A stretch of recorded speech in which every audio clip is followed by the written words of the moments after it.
Облысымызда қазіргі таңда 413 мектеп бар. Аталмыш білім мекемелерінде күні бүгін 20 мыңнан аса педагог кадрлар 87.441 оқушыға сапалы білім мен саналы тәрбие беріп келеді. Өткен жыл облысымыздағы білім саласы бойынша жеткен жетістіктеріміз мол. Мәселен, былтыр 9 білім беру нысан салынды.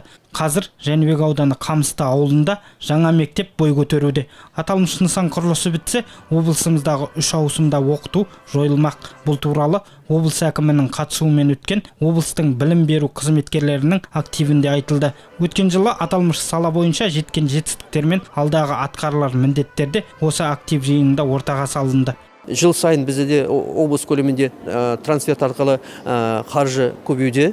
Биыл тек 12 трансферт бізге береді республика көлемінен. Соның ішінде мына қазір айтқанда мұғалімдерге, сосын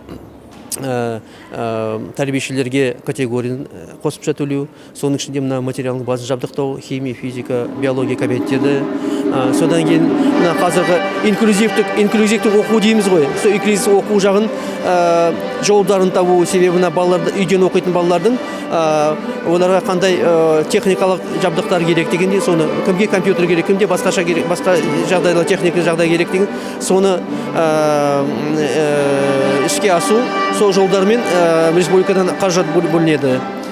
Оқушылардың білім алуына өз кезектерінде апатты жағдайдағы білім ошақтары да кедергі келтіретіні айтпаса да түсінікті. Қазіргі таңда өңірімізде мұндай мектептерді жөндеу не қайта салу жұмыстары іске асуда. Өткен жылы 12 апатты мектептің біреуі күрделі жөнделсе, үшеуі жаңа мектеп салынған соң жабылды. Сонымен қатар облыс мектептеріндегі 660-тан аса ұстаз білім біліктерін шыңдаған көрінеді. Қазақстан Республикасында білім беруді дамытудың 2011-2020 жылдарға арналған мемлекеттік бағдарламасы мақсаттарының бірі осы педагог мамандығының беделін көтеру. Жалпы бүгінгі күні шығармашыл мұғалімдер үшін кең жолдар ашылуда. Қазіргі уақытта мұғалімдерге мына айтамыз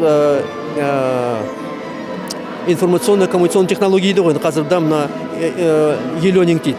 Соны іске асқанда, мысалы, ол мұғалімге үлкен көмек. Себебі мына e-learning деген ол оның төбінде не жатыр? Ол мысалы қазіргі уақытта мына бұрын бізде айтамыз қалада и ауылда мектептер. Оның айырмашылығы қандай дегенде, сол қазір мына біріншіден информацияға жеткізу ғой.